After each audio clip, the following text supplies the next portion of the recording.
today, the dimension of Ain't It Awful that I want to talk about is this dimension of uh, victim consciousness.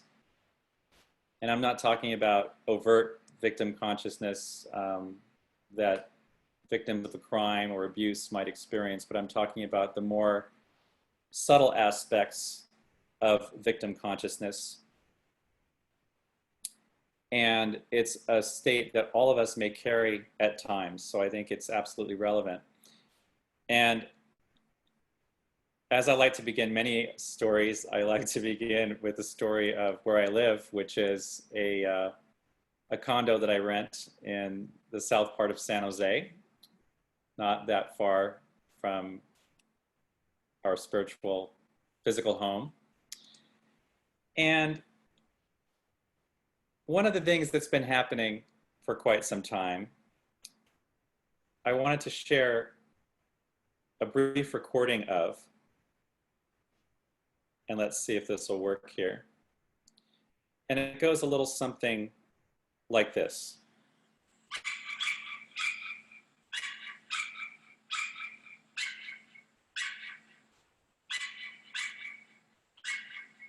Now that's not a squeaking mouse on a speakerphone. That is a dog. And yes, it is a yiping, loud, you would maybe have many names for it, dog. And dogs are actually my favorite animal. So I mean to cast no aspersions towards dogs. But that is in the neighbor's yard 200 feet away. There's a whole complex, apartment complex between me and that dog. But I was so annoyed with it that I decided to take a video of it so I could prove that it was happening, so I could share it with some people, so I could make it part of the story about, look at this, ain't it awful? It is awful, because that dog disturbs me when I am trying to focus on work. It disturbs me when I'm trying to work on a message. It sometimes disturbs me late at night. And I was wondering, why is this happening to me? And sometimes I was just becoming hyper vigilant. You know, you become hyper vigilant where sometimes I thought I heard the dog barking when it really wasn't even barking. That was going on. And then I began to notice another noise lately, and maybe you can share in this experience, the noise of subwoofers and boom, boom, boom, as more delivery trucks come by.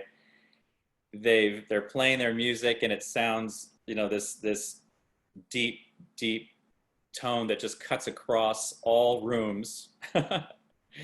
And I'm thinking, why are they doing this to me? Why is this happening to me?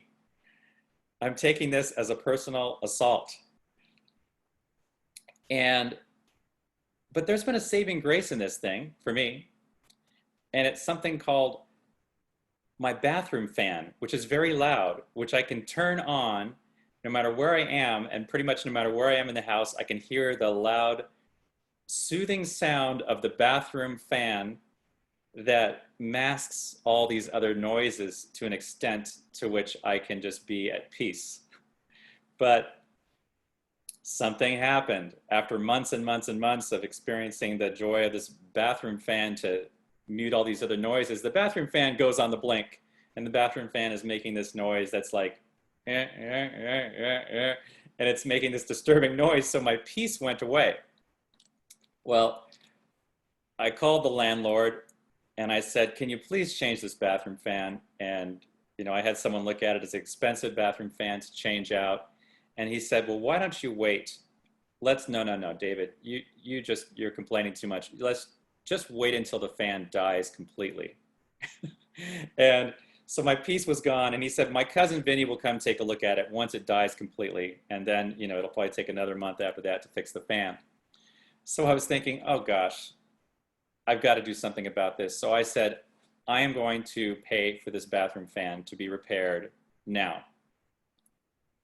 $425 later, and a week later, I had someone come in, assess the parts, go get the parts, come back, install the fan, and it's beautiful. And when I said to the landlord, let me pay for it, he said, okay. And what did I feel? I felt, strangely enough, I felt resentful. And how silly of me to feel resentful because I am the one that proposed the solution. And so I was continuing to feel this victim sense, even when I had this beautiful solution called the beautiful sound of this bathroom fan. So I was doing things. I looked back at my behaviors and my thoughts, and I was ascribing or subscribing intent to things. It began with the barking dog. I was subscribing or ascribing intent to the owners, that they had it out for me, that they were being inconsiderate to me, that the dog was being inconsiderate to me, and that every time a delivery truck drove by that had a deep booming sound, that they were doing something somehow to spite me. I didn't know that I knew that that was not the truth, but I felt this being an assault on me. The landlord's attitude, I felt an assault on me. Poor me, and ain't it awful? So what's behind all this? Behind all this for me was a grief becoming a grievance becoming a complaint and blaming, and then resentment building. And for those of you who have studied resentment in any kind of relationship, you may know that resentment is the thing that will kill a relationship of any kind for sure. Some people call it the well of resentment that you fill up and fill up and fill up. So you really have to keep an eye on this. The other thing is, I realized that this is a subtle misplacing of my own power. It's taking me out of power to give others power over my situation, power over my peace, power over my thoughts, power over a solution. Another place I began to notice this cropping up is my day job. It was a very busy marketing Silicon Valley job, and I realized that I started to use language around it. I got to do this, I got to do that, and I got to do this project, and I got to do this for tomorrow, and I got to. And I remembered someone said to me a long time ago, how about I get to? Because remember when you interviewed for this job, how bad you wanted it, what a wonderful company you thought it was, and how it helped you pay your bills. And so instead of I gotta, it's I get to. And turning this obligation into an opportunity was a potential PowerPoint for me. I looked this week, what other aspects of my life might this kind of victim consciousness sink into? Friendships and relationships from the present or past. They did this to me. Remember when she did this to me? Remember when my ex-wife did that to me? This victim that part of me still carries around inside of me. My finances. Gosh, everybody, oh God, they have a trust, and oh, they have a nice house, but I don't have it because I don't have an inheritance because I never got that because of my situation and my destiny, and my plight was I didn't get these things. So poor me, and ain't it awful? So again, it was misplacing my opportunity to be in a place of power. Noticing that these things are happening to me and happening in spite of me or to spite me. So one of the more interesting things I read about being victim was you can be afflicted by your own point of view, and you must change that point of view. And because sometimes we think just because we've had a particular history, we adopt it as our destiny. Just because it's our history does not mean it's our destiny anymore. because by telling ourselves over and over again that this is the truth, we are sure to make it our destiny until we become aware of it and want to change it. And some of us may have grown up with less opportunity, truly, victimized, truly, but we don't have to carry lack consciousness. We don't have to carry the mindset into our future. So the last thing I'll say about victim consciousness is that it's an easy place to go. That's why it's subtle. That's why it sneaks up on you in your life, because it removes responsibility. By complaining about the situation, it removes responsibility and temporarily removes the burden, and it feels like a relief. Ah, these people are doing that to me. It's not my fault. I can do nothing about it. And at the same time, there's a little dopamine hit because you get to get sympathy from others, some compassion from others, and it feels good to be complaining about your situation. You get validation for this is really happening to me. So there is a temporary healing in this, but it's not a long-term solution.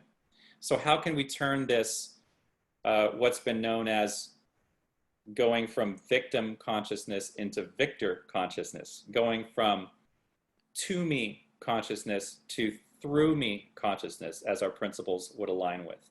Through me, as me. We're co-creators. We're not victimators, right?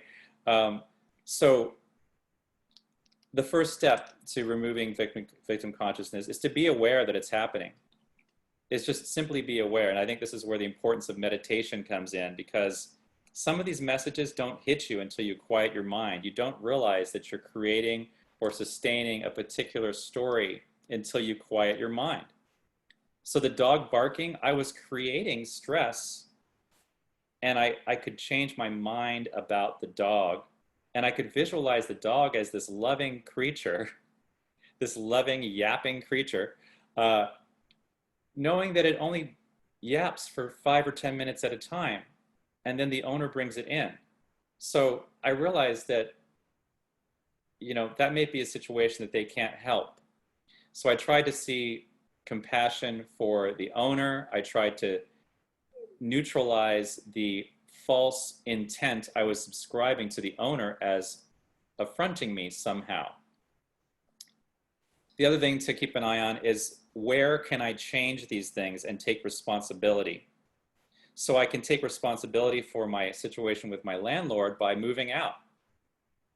I thought about that because I've spent a lot of money on repairs that the landlord doesn't want to pay for. And then that put me in a space where I could say, I have an option. And I realized I don't want to move out. There are too many things I love about this place. There are too many things I love about this situation that I really am grateful for. I really appreciate. So that put me in a different state of mind. So I get to go forward with each transaction with my landlord, knowing where to take my power back or where to accept that he's not going to change and I can't change him, and just be grateful for what I've got here, which was helpful to me. Another thing is, as I've discussed, changing my languaging. And part of the languaging of complaint that we talked about maybe 6 months ago, there is a habit of complaining, of being in grumbletude instead of gratitude, like Z. Egloff, the author, would say. And it's a whole habit that is really hard to break. So I've got to revisit that place in me that will mentally be in grumbletude, mentally be in this state of complaining. And then finally, I look towards the wisdom from the Serenity Prayer, which is, God grant me the power to accept the things I cannot change. I forgot how the rest of it goes, but the power to change the things I can, right? And the wisdom to know the difference. Did I get that right? Yeah. So the things I can't change, be at peace with. I can't change when they're going to put the dog out to yap, but I can change my own viewpoint about that yapping. It's not a yapping as an assault on me. I can change some of the things in my relationships. I'm absolutely empowered to do that.